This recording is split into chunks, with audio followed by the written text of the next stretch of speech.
Hello everyone, it's Nancy here. I'm going to do a second part in a series about using color for watercolors on a split primary palette. This is the palette that we worked on last week, and the main colors that, hopefully everyone did their little color chart here of the different things that they could make with the various colors. But the ones that I have circled with double circles are the ones that are in our regular palette.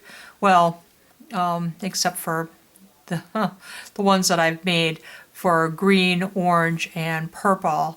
But our split primaries are the two warm and cool of yellow, warm and cool of red, and warm and cool of blue. And so you should have these out, and then what I wanted you to do was take your warm yellow and warm red and make an orange, your cool yellow and cool blue, or warm blue. Blue is an odd one. The blue that leans toward the green and the yellow that leans toward the green to make a green, and then the cool blue that leans toward the purple, and the red that leans toward the purple to make a purple. And all the rest of these were like, just experiments. And I want to teach you, most of the time, unless you're painting flowers, or painting like a sign or something, you're never going to really see these in nature, except for very bright, vibrant flowers.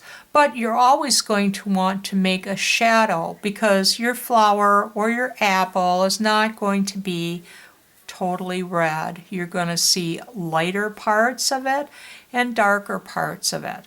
And as well as, you're never going to see these, bright colors. Grass does not look like this. It looks more like this. So that was a cool yellow with a cool blue. And so I'm going to show you simpler ways on how to mix your colors and how to get to know your colors. Hopefully you've got a palette ready and can work along with me. If not, just refer back to this video.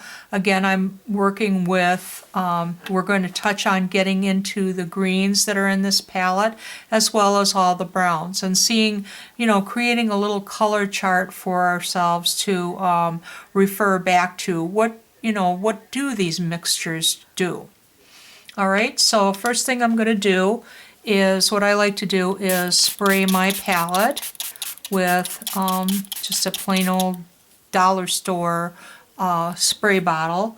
That way I'm not totally getting, dripping paint or water from my paint bucket over here. And then I've got some just a Cool Whip container of water over there, and then I lay it on a wash rag so I can dab out the excess water out of my brush.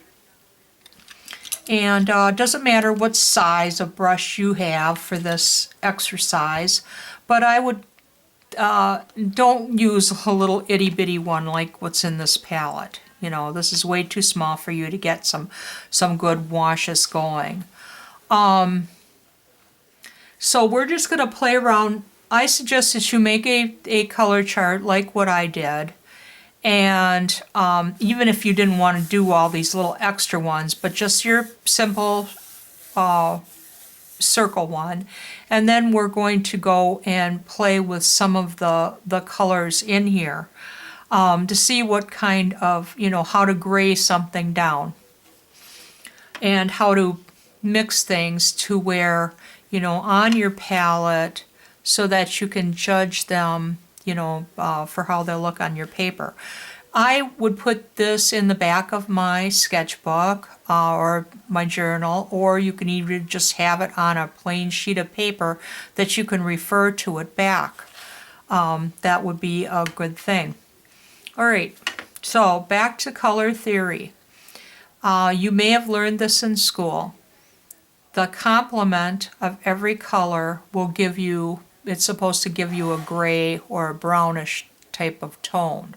And so then the complements, they're really easy to remember. If you think about Easter colors, purple and yellow, those two are complements to each other. They're right across the color wheel from each other.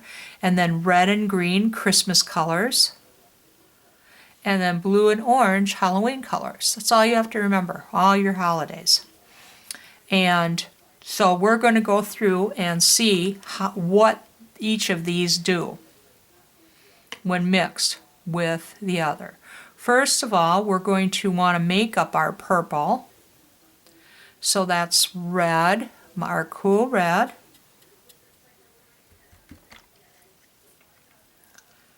And our cool blue. You usually mix in the darker of the two colors last because it usually doesn't take as much of the darker color to make your mixture. All right, maybe just a little bit more. Okay. All right, so we're going to put our purple here.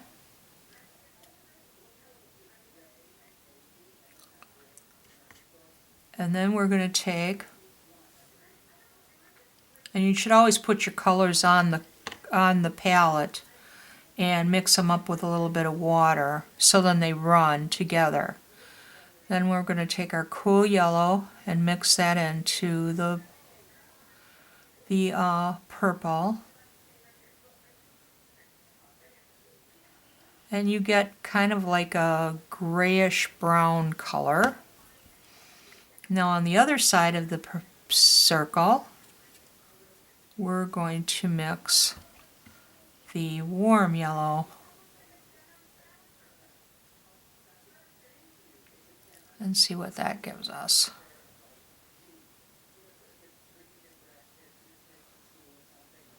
Put a little bit more purple in there.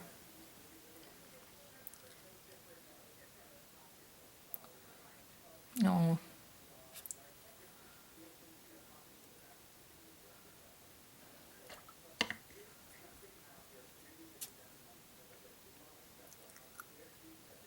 It's a pretty similar color between the two. The warm yellow gives a little bit richer brownish color than the cool yellow, but it's pretty pretty close there. All right, now I'm going to wipe my palette off. And all you have to do is get a Kleenex, some type of tissue. I like tissue better than I do paper towel because it's easier to get into the little cracks and crevices. All right, now we're going to do our blue and our orange. So how do we make our orange? Warm yellow, warm red.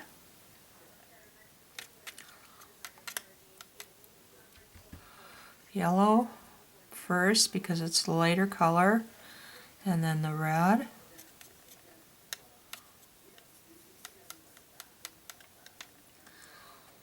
And then we'll put it right here.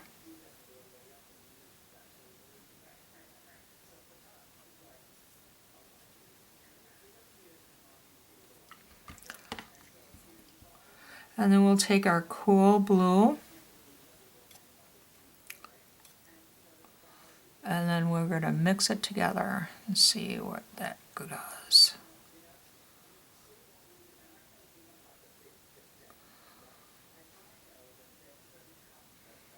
Look at that beautiful gray color. Now we're going to take our warm blue. Look at how intense that is. Oh, I didn't put it on my palette. That's probably why. So I'm just going to add some more orange to it. Let's see where that goes.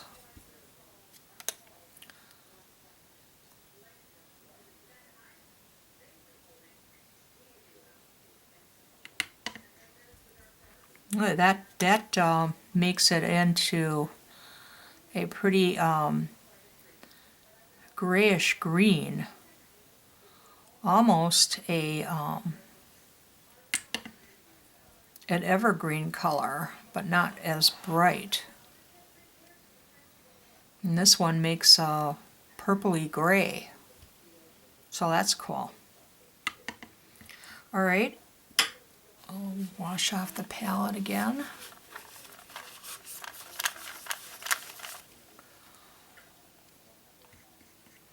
Now comes our Christmas colors.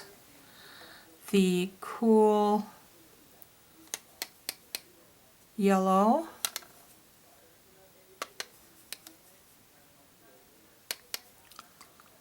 with the blue that leans toward the green. See how strong that color is? It really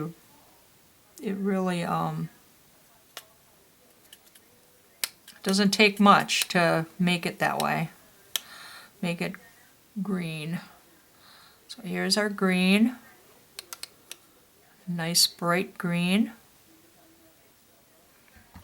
All right, the complement to that, Christmas colors, is red. So first I'm going to take my warm red, or the red that leans toward the orange.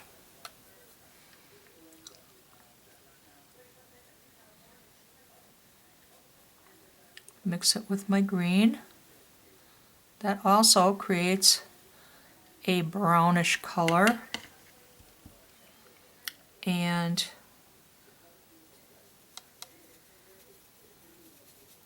mixing it with the cool red.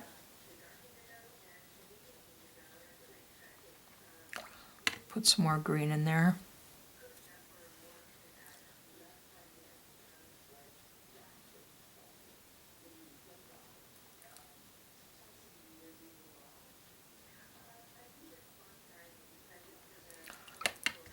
And that's kind of a dusty rose gray.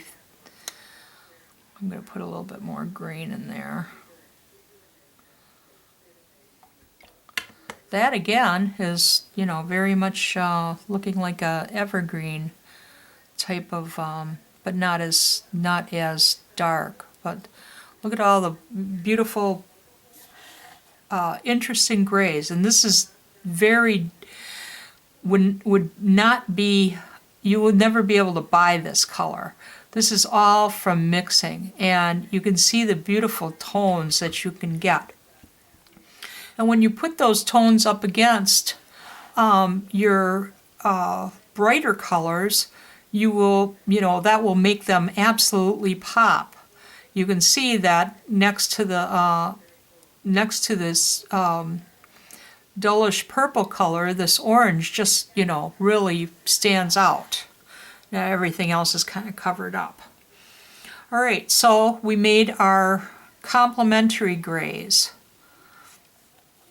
Now, and it would be a good thing to label them so that you would know, you could remember what you did. And this would be my warm blue and cool blue. This would be my warm yellow and then cool yellow. This is my cool blue and my warm blue. No, red. I'm sorry. Blah. Warm red, cool red. Oy, it's too late. All right, now that's clear as mud, and that's what all these things look like, right? The next thing I'd like for you to do is play with your colors on a separate sheet of paper and go through. Let's get a different sheet out now.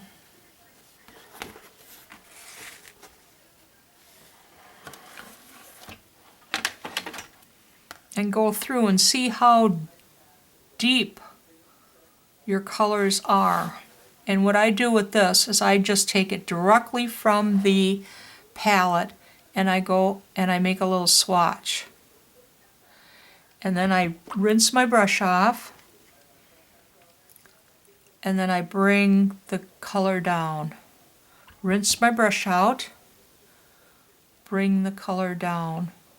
So I can see exactly how pale can I get this color. What does it look like when it's very strong? What does it look like when it's very pale? I know it's hard to see that one.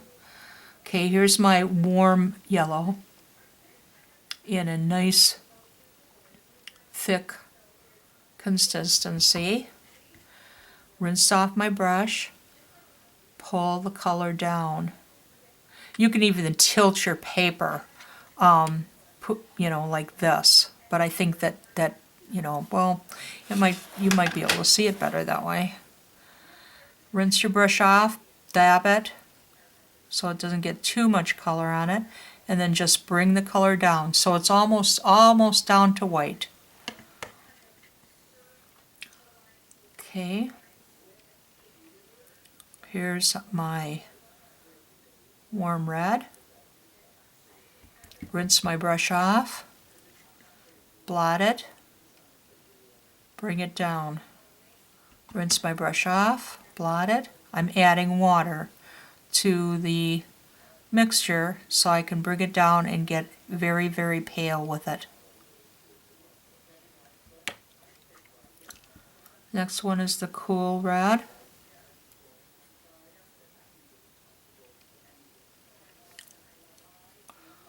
If your colors start to dry up for whatever reason, I've got a bright light on mine, just spritz them again. I rinse my brush off, I dabbed it, rinse my brush off, dabbed it.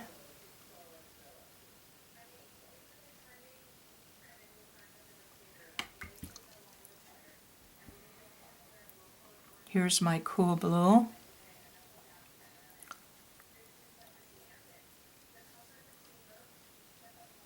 Get it nice and dark.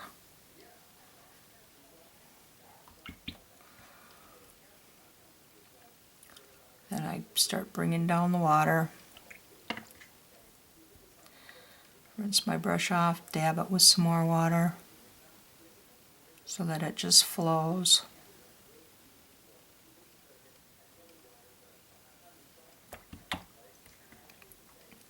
And lastly, my blue. Look at how vibrant that is. It's almost like neon. Isn't that beautiful? And it doesn't take much, I tell you. That's that phthalo blue. But look at how beautiful it is. Alright, now we're going to go into our second row of colors, which are the convenience colors that they gave us. A green. This green leans toward the blue.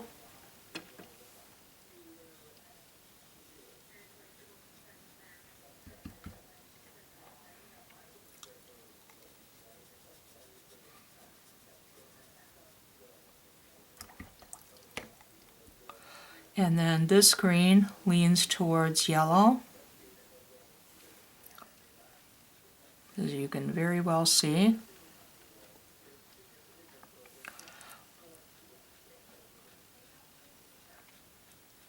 I call these convenience colors because then you don't have to mix up the colors, but I would never use them straight with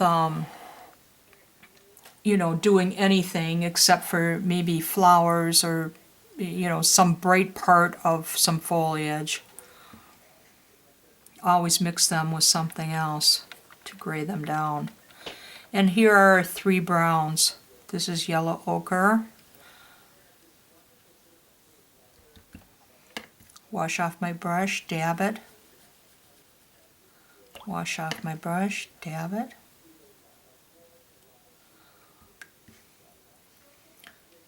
This is burnt sienna. This is the brown that leans towards the red.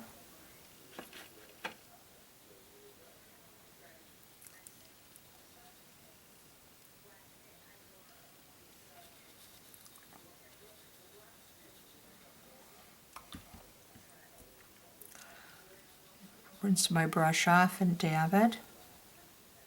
Rinse my brush off and dab it. And then the last color is Burnt Umber. And this is the brown that is closer to blue. So we got a brown closer to yellow, brown closer to red, and a brown closer to blue. And I will show you in the next video how to use these to make various different mixtures. So for your assignment is to create your grays off of your complementary colors. And again, remember that complementary colors are the yellow and purple, the green and the red, the orange and the blue. Oh, you can't even see that, I'm sorry. Yellow and purple, orange and blue, red and green. So you want to mix a green up, stick it up there, and put it with the red on one side and the cool red on the other side. Mix up your orange, put it to the warm blue on one side and the cool blue on the other. Mix up your purple and then add the warm yellow and the cool yellow. And let's see what kind of grays that you could make, doing that. Then take all of your colors and make up a little value chart so that you can refer back. You can write your color names on the top, and so then you can look at them and see, okay, what do these colors actually look like? Because they look a lot different in the palettes than they do here. They look a lot lighter. Watercolor is very transparent, and the white of the paper shows through. Plus, you want the white of the paper to show through a lot so that you can get lighter values in your colors as you add more water to them. And so then this is a reference for you to see. So I hope that you'll do this and see what your colors are going to do. And believe me, when you know what your colors are going to do, you will be able to, say, oh, okay, I can use this in this landscape, or I can use this for this flower, or for a cup of coffee, and how do I make that darker? Well, we're going to go into that kind of mixing in the next video. How do I put a shade with that? Can I only put a green shade to that to make a shade for, let's say, an apple? So we're going to go through and do some of those types of things in the next video. So I hope you have a great time playing with your colors. Feel free to mix the colors and see what you get. Write them down. Write what the colors are, all your color mixtures, so that you have a nice little it's color booklet, color encyclopedia of what you're using. It will only help you when you're making and trying to do something, paint something that you want to paint. It will help you by knowing your colors. And plus, it's just fun to just play with them and see what happens. And I hope you guys are enjoying this. And if you have any comments, leave them down below. If you have any questions, you can even leave them below or private message me. I'd be more than happy to help you out. And until next time, I'm going to try to put these out like once a week. And I'm a little bit off this time because I was on vacation last week. And but I'm going to try to put them out once a week, and I usually put them out on the weekends. So take care and have a great week, and happy painting. Bye-bye now.